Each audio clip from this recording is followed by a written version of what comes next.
আমরা এখন সিকিমের রাজধানী গ্যাংটকে আমাদের হোটেলে।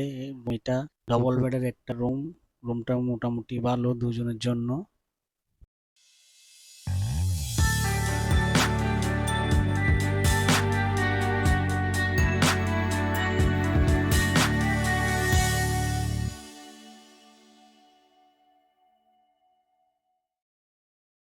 আসসালামু আলাইকুম, আমি আব্দুর রহমান। আমরা আসছি সিকিমের রাজধানী গ্যাংটকে বেড়াতে, আর এটা আমাদের হোটেলের রুম।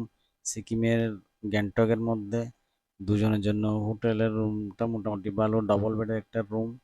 আর বাথরুমটা যথেষ্ট ভালো, গরম পানির জন্য গিজার আছে, শাওয়ার আছে এবং অনেকটা বড় বাথরুম। আর আগামীকালকে আমরা যাব সিকিম সাঙ্গু লেক দেখার জন্য।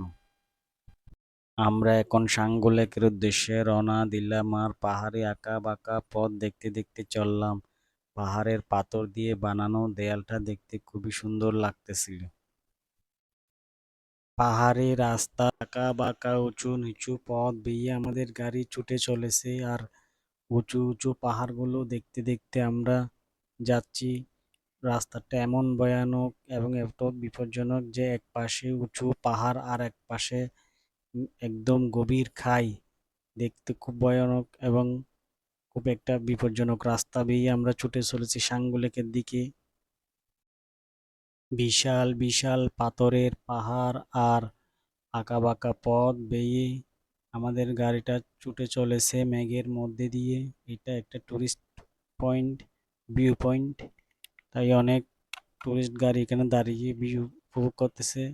এখন আমাদের গাড়িটা যাচ্ছে মেঘের মধ্যে দিয়ে, আমরা এখন মেঘের মধ্যেই আছি। এখানের আদিবাসীদের কাছে সাঙ্গল একটি পবিত্র স্থান। তারা বিশ্বাস করে এখানে রক্ষাকারী দেবতাও বসবাস করে। সমুদ্র পৃষ্ঠ থেকে ৩,৭৫৩ মিটার বা ১২,৩১৩ ফুট উচ্চতায় অবস্থিত সাঙ্গু লেকটা শীতকালে বরফে ঢাকা থাকে। পুরা লেকটাই বরফ জমে যায় এবং প্রচণ্ড তুষারপাত ঘটে এখানে। আমরা এখন পাহাড়ের মাঝামাঝি জায়গায় আছি, আর এখানে প্রচণ্ড মেঘে ঢাকা পুরা পাহাড়টা। এটা একটা ঝর্ণা।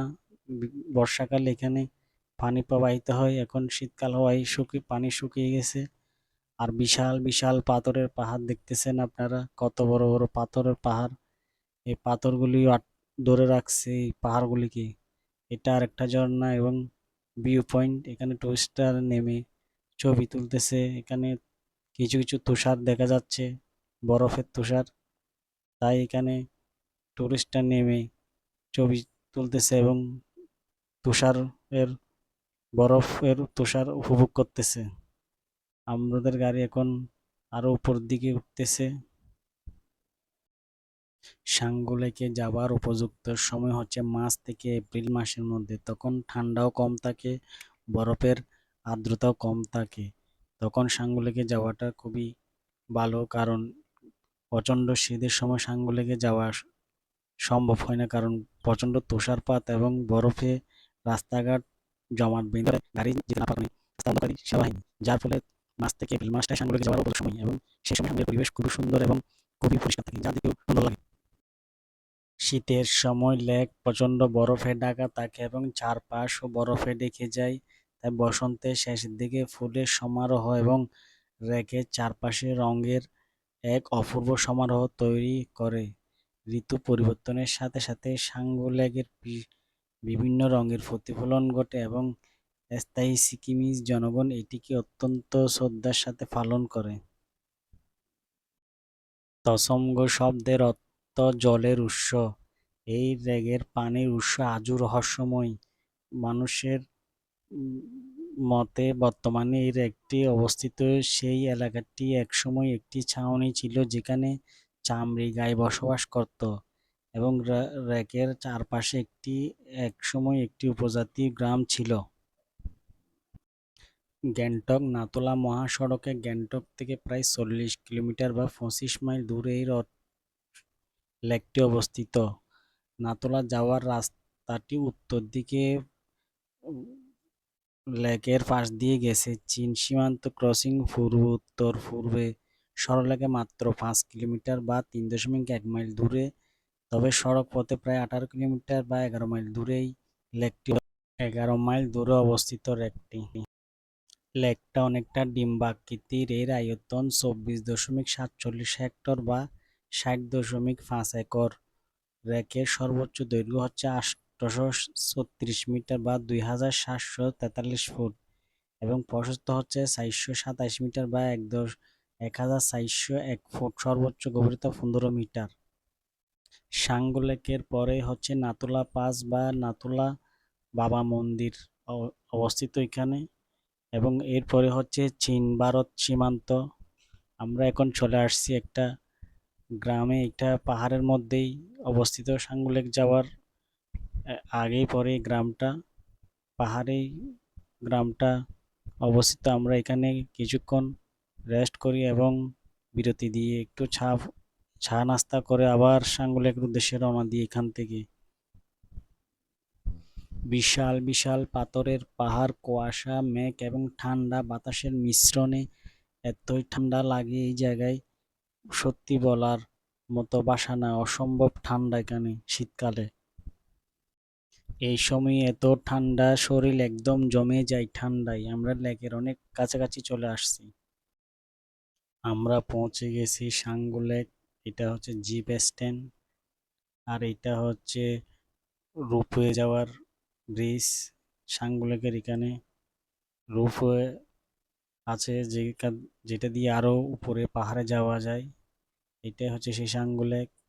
এই ব্রিজটা দিয়েই রোপওয়েতে যাওয়া হয়, যেটা কেবল কার। এটা অনেক উঁচুতে কেবল কারের স্টেশনটাও, এবং ওইটা দিয়ে আরো উঁচু পাহাড়ের মধ্যে যাওয়া যায় কেবল কারে করে। এখন আমরা সাঙ্গু লেকের সামনে আছি। এটা হচ্ছে জিপ স্ট্যান্ড, ওইটা হচ্ছে রোপওয়ে স্টেশন। ওইখান থেকে কেবল কারে করে আরো উপরে পাহাড়ে যাওয়া যায়। আর চারিদিকে বিশাল বিশাল পাথরের পাহাড়ের মাঝে অবস্থিত সাঙ্গু লেকটা দেখার জন্য প্রতি বছর হাজার হাজার পর্যটক এখানে এসে ভিড় করে। বিশাল বিশাল পাথরের পাহাড়ের উপরে বসে আছে কুয়াশা এবং মেঘ। পাহাড়গুলি এতই বিশাল এবং এতই উঁচু, মেঘ এসে পাহাড়ের সাথে আটকে গিয়েছে। আর এটাই হচ্ছে রোপওয়ে স্টেশন। এই রাস্তা ধরে যেতে হয় নাতুলা। নাতুলা পাস হচ্ছে ইন্ডিয়া এবং চায়না বর্ডার। এখানে শুধু ইন্ডিয়ানরাই যাওয়ার পারমিট দেওয়া হয়, ফরেনারদেরকে যাওয়ার পারমিট দেওয়া হয় না। এই ব্রিজ ধরে যে পর দিকে যেতে হয় রোপওয়ে স্টেশনে। আর এগুলি হচ্ছে ইয়ক। এখানে প্রচুর ইয়ক আছে, যেগুলি স্থানীয় লোকজন এগুলি ফরেনার পর্যটকদেরকে ভাড়ায় দিয়ে থাকে। দেখতেছেন কত বড় বিশাল বিশাল ইয়র্ক। পর্যটকরা আসলে ইয়র্ক ঘুরতে বসে আনন্দ নেওয়ার চেষ্টা করে। এই রাস্তা ধরে লেকের চারপাশে ঘোরা যায়।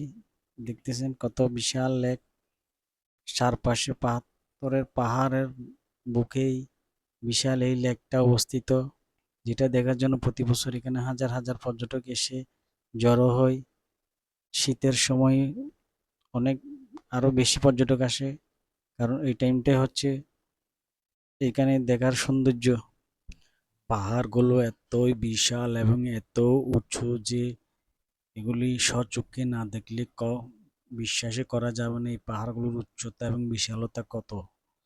এই চারপাশে এত উঁচু উঁচু পাহাড়ের মাঝে এত বড় একটা লেকের জন্ম সত্যি অবিশ্বাস্য। রাতে হয়তো তুষারপাত হয়েছিল, যার ফলে পাহাড়ের গায়ে জড়িয়ে ছিটিয়ে আছে বরফ।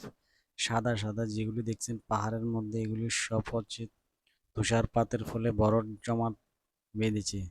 এখন আমি লেকের পাশ ওয়াকওয়ে ধরে হেঁটে সামনের দিকে যাচ্ছি। এই রাস্তা দিয়ে হেঁটে লেকের মাঝখানে যেই জায়গাটা আছে দ্বীপের মতো, ওইখানে যাওয়া যায়। আর আমার এই ভিডিওটা যদি আপনাদের ভালো লেগে থাকে তাহলে একটা লাইক করে দিবেন, সাবস্ক্রাইব করে দিবেন আমার চ্যানেলটা, আর শেয়ার করে দিবেন, অন্যদের দেখার সুযোগ করে দিবেন।